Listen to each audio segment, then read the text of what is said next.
Greetings, Boils and Ghouls, and welcome to the inaugural episode, the debut episode of Tales from the Pod-crypt. I am your host, Wade, or your Podcrypt keeper, and welcome to this new podcast of Condish Productions. You might know us from the Condish podcast and Criterion Connection, all that stuff. This is basically kind of like this idea that's been stewing in my brain for maybe a year or two. I'm a big fan of Tales from the Crypt pretty much the majority of my life, and I've seen the entire series. I own the entire series, and I can't wait to jump into this journey with you all. And I am joined by many guests of various Tales from the Crypt knowledge, from their very knowledgeable in Tales from the Crypt to never really watched Tales from the Crypt. So it's going to be a very fun kind of discussion with all kinds of people. Today we're doing episode 1 of season 1, The Man Who Was Death.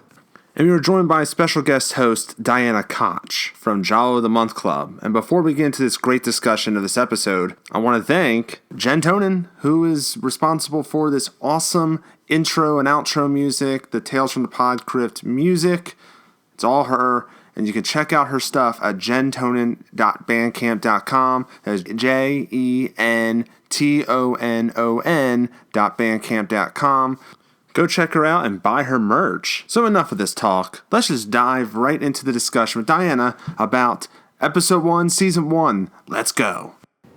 And we're here with Dianna Koch from the Giallo of the Month Club. It's only fitting that you're on the inaugural episode of this show because this show kind of originated on your podcast. Yeah, Giallo Month Club is kind of the sister podcast. Oh, so you get some Crypt Keeper and some Giallo. Yeah.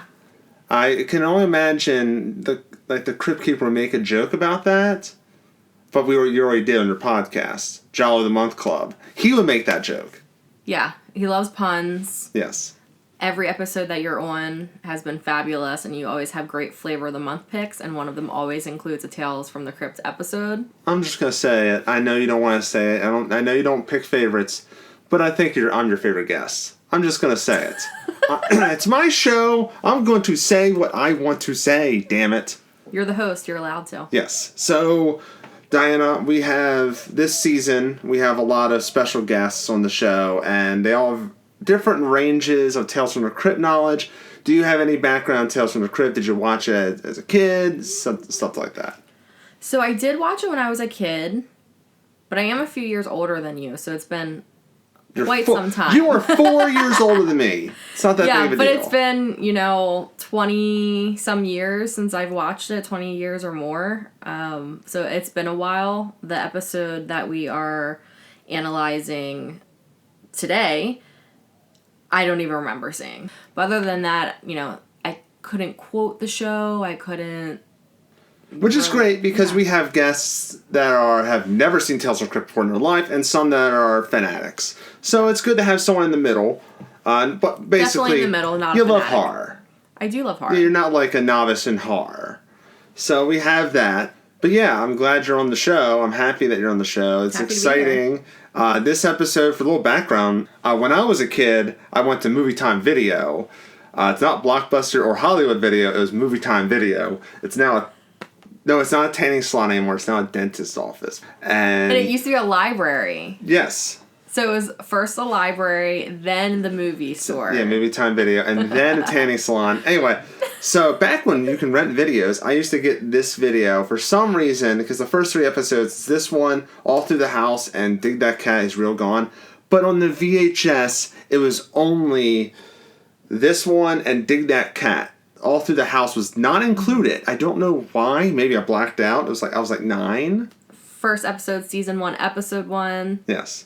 Why don't you feel special? We're doing this. Why don't you see special that I chose you to be the first guest? I feel very special, and I'm so excited to talk Makes about my heart this. melt to hear that you're excited.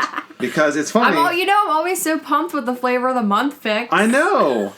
One day I'll be on Giallo Month Club again, and I will give you the best flavor of the month club. I promise. Soon. The flavor of the month club. That makes no sense. Anyway, so the episode we're doing is The Man Who Was Death. Man Who Was Death. It debuted in a double feature with All Through the House, June 10th, 1989. Though, Special note, on the DVD of the Season 1 DVD, it says this is the second episode according to the Crypt Keeper's history of Season 1 special feature. But it's not. It's the first episode. Pilot. But there's a thing. It was the first one aired. But then All Through the House was afterwards. But then Crypt Keeper says that was the first one. It's weird. I don't know if maybe it's the first one they filmed. I don't know. It might have been aired in the DVD. I don't know. John Kassir hit me up with that. I don't know. So when these played on television, did they play in double feature format, or was it just one? It was just this one story per episode. It was one story per episode. But then when they put it out on DVD, they did double features. Just, I guess, to make it... on VHS. Yeah. But on DVD they put on seasons. Okay.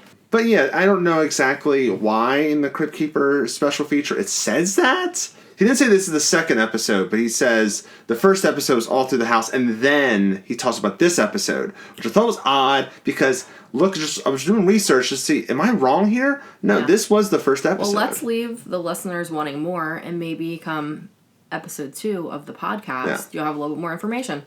Yes. So this is based on the issue of Crypt of Terror number 17. Famous, this obviously we're going to talk EC Comics here. Yeah, comic magazine. Yep. Yes. So now, the synopsis. Are you ready for the synopsis? This is straight from the DVD. A shocking experience when the death penalty is abolished. A penitentiary executioner turns freelance electrocutioner. But fate may pull a switch on this man who loves to throw the switch.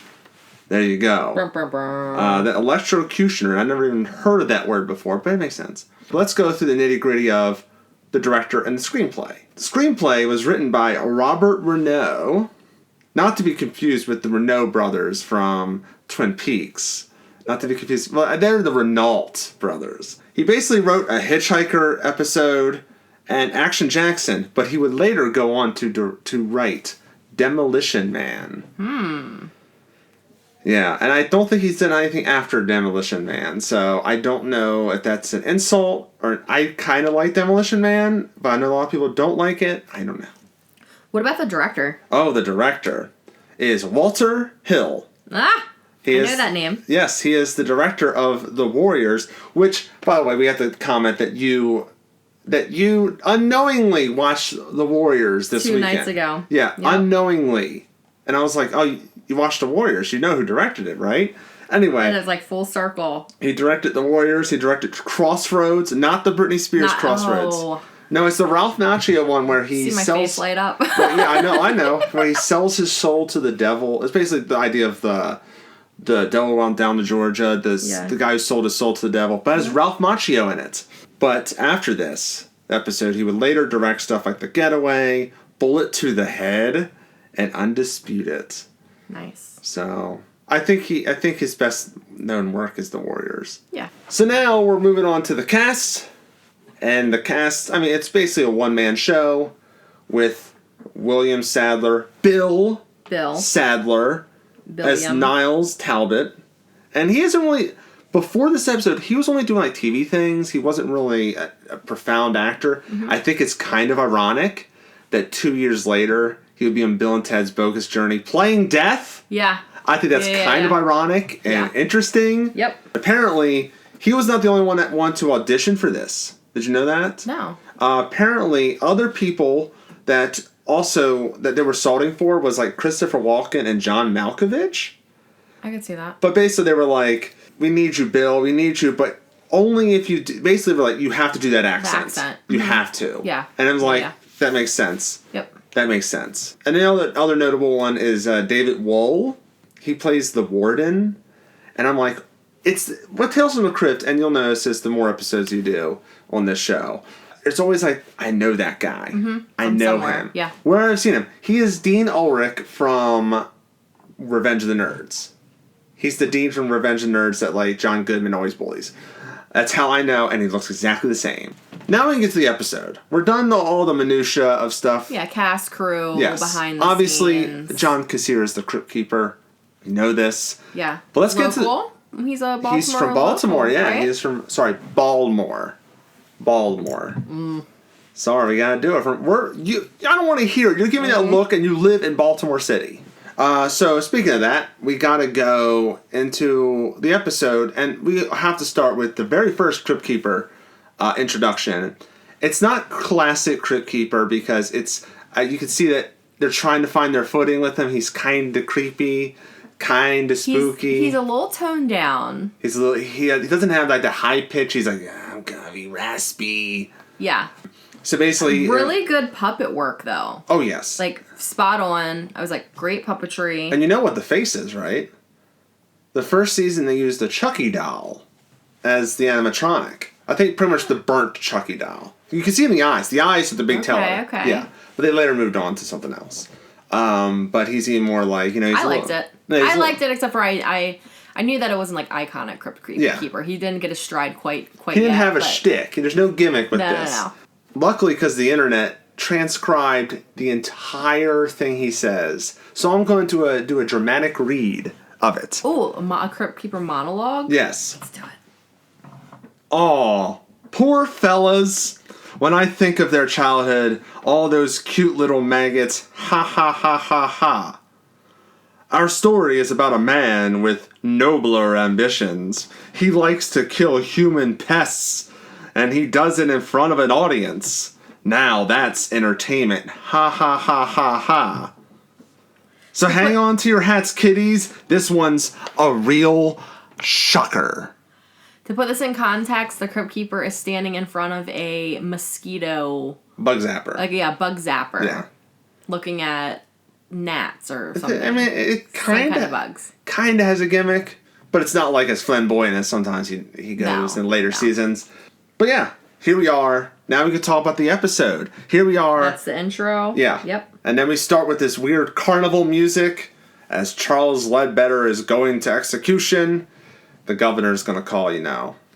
I do like, it feels very claustrophobic in that jail cell. Mm-hmm. I didn't see many prisoners in there. Maybe in Death Row there's not many prisoners in that side of the wing, that wing. No, also they probably had a smaller budget and they had to keep it. But really the most important part is that you're seeing this prisoner in his cell. He's alone. It's tension. He's walking down this long hallway to his impending death. The governor may or may not call, which that's just such like a bullshit execution trope. Yeah, spoiler. The governor does not call at all. So then we get to meet Niles Talbot, played by Bill Sadler, and he's got this nice southern drawl going on. Yeah, yep. He's like, I like to look him in the eyes, and like basically you're just showing that he's a cold son of a bitch. He gets a lot of pleasure out of killing these people. Oh yeah. There's like at first it's just a job, but you can see he loves it a little too much. I mean, he later talks about how like electricity is dependable. Like it's dependable. That's why I like it. I'm a country boy in a city life. No way. Yeah. No way. And he worked up to executioner. He started as just like a handyman, electrician, and he's been with this prison for over 12 years. So he's been doing this for quite some time and getting a lot of enjoyment about killing people. Oh yeah, and sadly he is not for long, because he goes into a diner and orders a cheese sandwich. I'm like, that's all you order is a cheese sandwich and black coffee. Mm-hmm. That's just like, first of all, the cheese sandwich, that's constipation. You know what I liked? And the coffee is a laxative. I mean, it's weird. It's just a gross meal. But one thing that I really liked before this, we even like really got into like a different scene, like outside the prison, is that he breaks the third wall. And is that something that happens a lot in episodes? I'm glad you brought this up, because this is the first time that I feel like this is the only episode that fully breaks the fourth wall. Or third wall. Yeah, not fourth wall. Fourth wall would be like, this is an episode of Tales from the Crypt. That would be a fourth wall. This is the only episode I feel like that does that. I mean, there's times where I think in the Demi Moore episode in season 2, the fortune teller talks to the audience. Dig that cat, he's real gone. I don't count that because he's more just talking to himself. This is the first time, I think the only time in Tales from the Crypt history, I think maybe in the later scenes that are blurred, maybe. But this is the first time he's talking. It's an actual narration talking to the audience, looking at you. That's definitely something to look for in future episodes. If, definitely make a note of that, because I like when that happens. Yeah. So I thought that made this, like, really cool, and it's something that it's kind of dated, but I like it. Bill Sadler is eating it up. Yeah. He's making that it work. accent, and yeah. You believe him. Basically, when he's getting the cheese sandwich, he sees the news that, the death penalty may be banned. And then the next day, it's just banned. Mm-hmm. That is... Okay, I'm just going to say, that's not how... Well, maybe in the 80s. Maybe that's how the American government... But this is 2021. The American government doesn't do... There's filibusters and, all that stuff. That would never happen the next day. So now he's unemployed. He can't get his old job back because, well... The prisoners don't like him. I wonder why. They essentially put him out of business, and then he asks for a different job at the prison, and the warden's like, no, like, you're gonna get killed because they all know what you've done. Yeah. Which, I mean, that makes sense. Yeah. So now he's like, what am I gonna do? So what's he do? He goes to a bar. As anyone that like, goes to, loses their job, they go to a bar. And then we get a Roy Brocksmith alert. He's the bartender. He is in 2 other episodes. Basically, when you see him, you know who he is. When you see him in the other episodes, I'm not going to say which episodes, but I know 2 other episodes are coming up that he's in. Ironically, he also plays a deputy in Bill and Ted's Bogus Journey. Huh. So it's kind of funny that they end up in the same movie. Not in the same scene, but, it's funny. I do like the bartender. The bartender feels like he's like the devil on the shoulder a little bit. Like he's like, I wish you'd cook him up. He's egging him on. Mm-hmm. And that's all he needs. I think he was already thinking about doing what he's doing. Yeah. Then he goes into this whole narration about the city. Talks about junkies, and I laughed out loud for this. Because he was like, I kind of admire the junkies. They know who they are. On the other hand, they're pieces of shit or something. I started laughing because it's just like, I don't trust them. And then we get into the next scene, the next beat is now we're starting to cook with fire. Now I think this is the second act where you show Jimmy Floods. He murdered someone and he got off through a clerical error, and he has the ugliest face I've ever seen in my life. Did you think he was attractive? I didn't really notice his face. I was just really into what was happening with the trial. Okay. But yeah, so there's this killer that's put on trial, and due to a clerical error, they let him go free, and the victim's sister is there, and she's like, "You killed my brother," and it's very obvious, like, this guy's a piece of shit, and he did murder. And he spit in her face. Yeah. Yeah. So he's a real piece of crap, and then the camera just goes right into Niles, and Niles is like, "I'm gonna mess him up," and he's like, "I don't hate bikers," but then he kills one. I will say he eventually the biker Jimmy tries to open up a gate and he gets electrocuted, and I was fully expecting him to turn to a skeleton like Marv in Home Alone 2 based on how the position was. Right before that scene, though, there's kind of like this like cityscape and really, really cool music. Oh yeah, it was like that guitar. It was like that kind of like southern. Like down. I forget what it is. I think I really like that tune. Maybe we can find it and we'll like insert it like right here. I feels like a biker, like very easy rider kind of thing. I like that. And then he just said cool music. Then he gets shot, and then we immediately. My note for that, it said, "Holy shit." Yeah. Electrified by a gate/fence. Yes. And then we go straight into another trial with Theodore Carney, and he's basically a cheating husband that killed his wife with his mistress. For, of course, you'll know this in just Tales from the Crypt in general, for money and inheritance. That's something, infidelity and inheritance is something that's going to run true. You know what else has a really large element of that? What? Giallo movies. Oh my, I'm just saying. It's a common motive. I'm just saying, there's a lot of that and infidelity in this show. But yeah, fun fact about the Theodore Carney guy, he has also been in a lot of things. He's one of those, I know that guy. And I looked it up. Oh, he's in Chud 2, Terrorvision, Chopping Mall. I know him as Beef from Phantom of the Paradise. A long time ago, he plays as like this weird, effeminate, like really Jessica Harper? It has Jessica Harper in the movie, yes. I watched that movie recently. It's actually pretty good. If you have not seen it, audience and special guest host, go watch it. Anyway, then we get into immediately, I like the pace of this episode. It just goes right into, like we get nudity alert. Niles shows up like a badass. He's got a nice cool jacket on, nice hat on. And says, I'm going to electrocute y'all. He doesn't actually say this.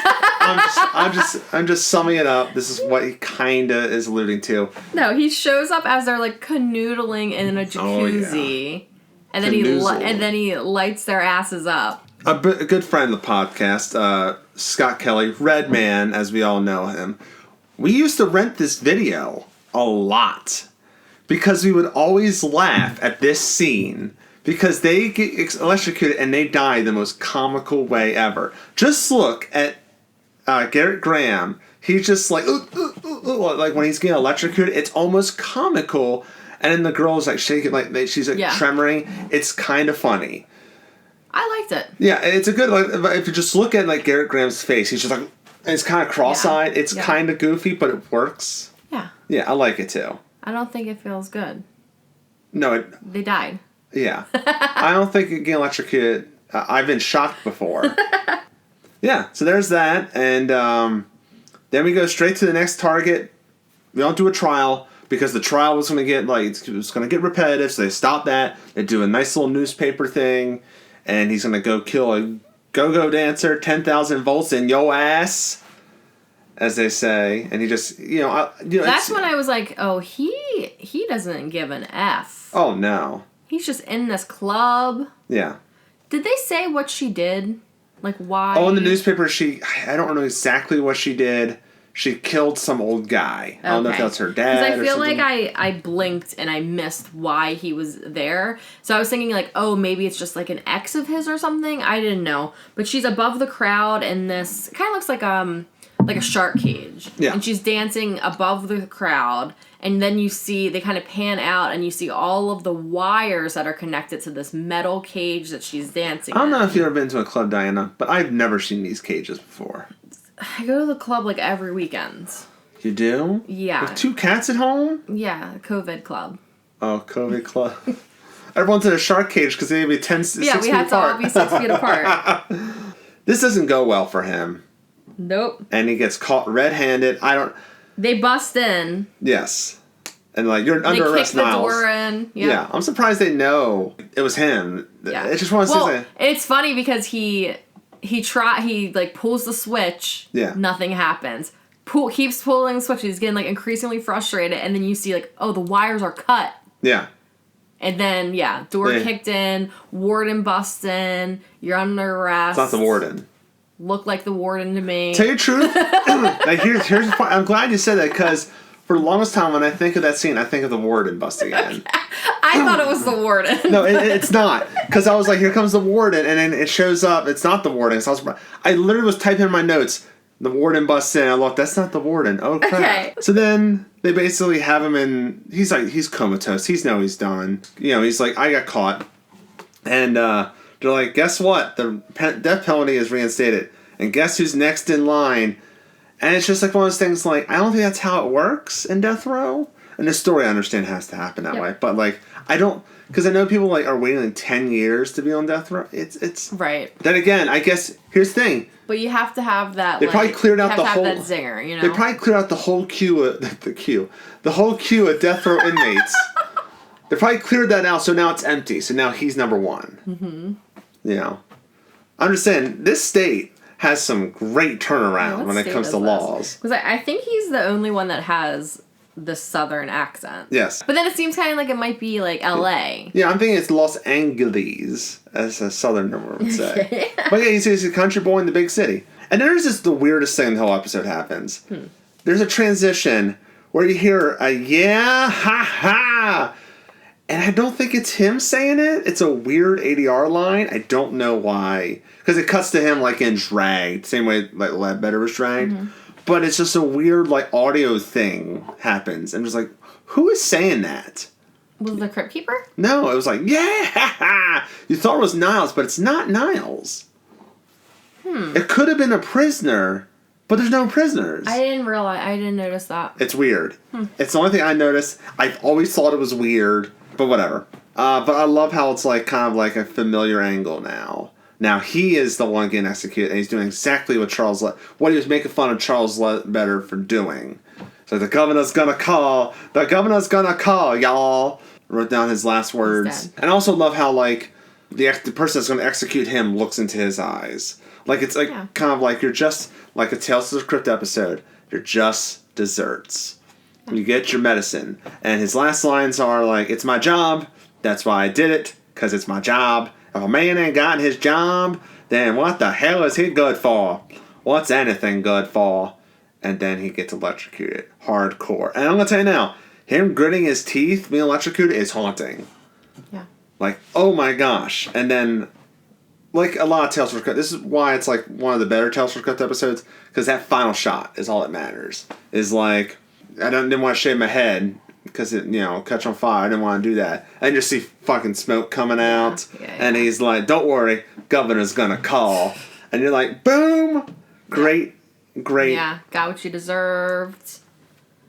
A lot of tales are like that, aren't they? Yes, the Tales from the Crypt episodes, there's a lot of twists and there's a lot of comeuppance going on. Yeah. Some episodes, that's like, cool. Be real, next episode, there's comeuppance. I liked that, the comeuppance of this one, except for I do wish he actually committed more murders. I wish that there was, like, maybe just a montage of,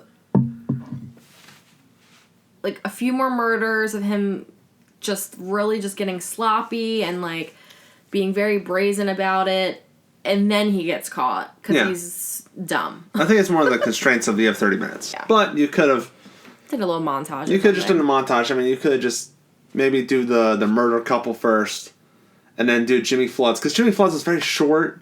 You could have just maybe did that and then do a montage with it. Mm-hmm. You could. I do agree that could have been a good idea. I also love how this episode is very dark and dingy. Like, there's no pretty shots at all. No. It's just dark and just like, ugh. And maybe because Walter Hill, he did The Warriors. It could be because of that. All kinds of things going on. But, of course, we have to close out the episode with the Crypt Keeper. Yes. So who's in an electric chair. Now we're in a gimmick. Now he's fitting the gimmick. Mm-hmm. And they transcribe that, too. So here's more dramatic readings. Gad, what a revolting development. And what a switch for poor Talbot. It just goes to show what happens when you get too caught up in your work. That's where you laugh. Don't worry, though. I'm sure he never knew what hit him. You know I love a pun. So remember, boys and girls, safety first. Throws the switch. Yeah. Did he say boys and girls? Yes, he said boys and girls, not boils and ghouls. Okay. Yes, I know. Not yet. Not yet. Can you please make a note of the episode when he starts saying that? If I'm not on the episode, of course, I need to know. Of course, but yeah, that's it. That's The Man Who Was Death. Decent first episode. Yeah. I enjoyed watching it. It went by very quick for me. Oh yeah, definitely. Like it was like over before I even realized it. Oh yeah, I don't think it's not my top 10 favorite Tales from the Crypt episodes. Mm-hmm. I've seen this episode more times than any other episode. Yeah. This is the first episode. I'm gonna do a binge, and then you stop after like maybe season 5 maybe. It's fun. Bill Sadler. If you didn't get if you didn't get William Sadler, I feel like it wouldn't be as good as it is. He carries the entire thing. Mm-hmm. There's a lot of great performances and a lot of Tales from. There's always these solo performances, but I think his is the first great one that's just him. Yeah, he carries it. Yeah. So yeah, I really like the episode. If I had to give it like a rating, it's 3.5 out of 5. I think it was decent enough. It's not. I don't think it has the Crypt Keeper charm to it. It doesn't have that. I still say it's worth watching just because it's the first one. Like, yes. It's the first one, and 100%. then you get to see the Crypt Keeper really get a stride. Like we'll talk. I think the first season is mostly recommend. Just saying it's the first season. The non-recommends like that. When you get later in the seasons, you'll realize you can binge these so easily. 1.5 hour. Now, if this was made today. They'd be an hour long on Netflix, and you're like, you get tired after a while. Did you have anything else about this episode you want to talk about? No, I mean, I really enjoyed the accent. That really drew me in. No Southern drawl joke there. I love the Crypt Keeper puns. That's my favorite. I love a good pun, and Crypt Keeper is just so good. And these are tame. These are tame puns. It gets worse. Yeah. I like the self-aware bits where he's just talking to the camera, and I thought that was really unique. But like I said, I really enjoyed it, and it went by incredibly quick. Brisk pace. I just wish there were a few more kills, but that's usually what I say about everything that I watch. Yes, that's right. So, you're very masochist. Yeah, so I would definitely say like a 3.5 out of 5. Yeah. So that's our thoughts on that man who was death. Let us know in like the various like Instagram and all that, all those comment sections. Let us know what you think about it. You can follow us on Instagram. That is Tales from the Pod-crypt. There you go. And Condish stuff, the usual Condish Productions. YouTube.com/Condish Productions. You'll probably find on YouTube as well. Right. Dianna, you have some plugs. You got to plug in. You're the guest. You're more important than me. Yeah, of course. I have a few things to promote as usual. So if you're interested in Italian horror or mysteries, thrillers, you can listen to Giallo of the Month Club on any podcast platform. You can also follow Giallo of the Month Club podcast on Instagram, Twitter, at Giallo Club. If you would like to follow myself personally on Instagram, Twitter, or Letterboxd, my username is Dianna NK. It's DIANNANK. Everything's linked together, so if you go to at Giallo Club, my picture is there as the host, and you can just click on it, and everything's very, cross-referenced and accessible. So hopefully I get some new followers, and I would love to hear what you think about this episode, especially considering it's the first episode of this podcast and the first episode of Tales from the Crypt. Yes. So, thank you for being on the show, Dianna. Yeah, you're welcome. You'll be back on later in this season. A couple episodes from Episode 5. You'll be doing episode 5. But next week, we are doing All Through the House with Gary Carper. Nice. His first episode. And it's going to be a fun one. It's directed by Robert Zemeckis. So, if you're a Back to the Future fan and a Christmas fan, you got to watch this episode. So, until next time, kiddies.